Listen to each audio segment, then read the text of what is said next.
De l'extérieur, ça n'a l'air de rien. Et la visite commence par un garage, un capharnaüm, dans lequel régulièrement des camions viennent déposer des palettes de boîtes rouillées ou de cartons poussiéreux. Et là, sous la rouille et la poussière, parfois des pépites, les trésors cachés du cinéma français. Ici, par exemple, Francesca a découvert des scènes disparues du Napoléon, d'Abel Gans. Dans ces boîtes, le vice et la vertu, des étagères entières remplies de films porno côtoient des cascades de Rémi Julienne ou des films uniques au monde de l'Union soviétique. Ici, on conserve tout. On conserve tout ce qu'il y a à faire avec le cinéma. Ça peut être le film sur pellicule, ça peut être de la vidéo, ça peut être des lettres, des correspondances, des affiches, des photos, des albums de photos autographiées, etc. Évidemment, ces films ont tous les âges, souvent mal stockés. De ces boîtes rouillées se dégage parfois une drôle d'odeur. Là, attention, danger, direction, la salle de sauvegarde.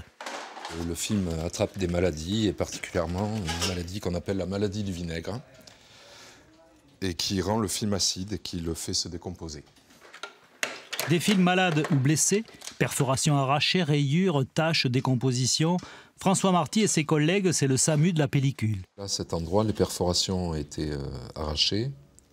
Donc on a mis du scotch pour réparer uniquement ce petit bout. Quand la santé du patient est trop défectueuse, on le numérise, photo par photo, on le recompose, puis on supprime tous les défauts de l'image. Et quand c'est fini, le résultat est étonnant.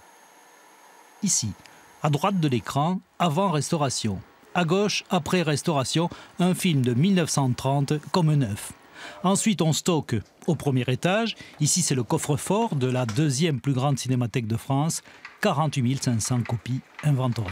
Les trésors de la cinémathèque sont stockés ici avec 16-17 degrés de température constante et taux d'humidité constant.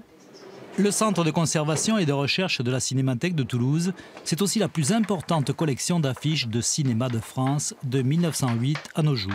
Les films sont projetés partout dans le monde, les affiches exposées dans toutes les capitales, ni un cimetière ni un mausolée, mais un lieu de renaissance, de valorisation, un lieu de mémoire vive.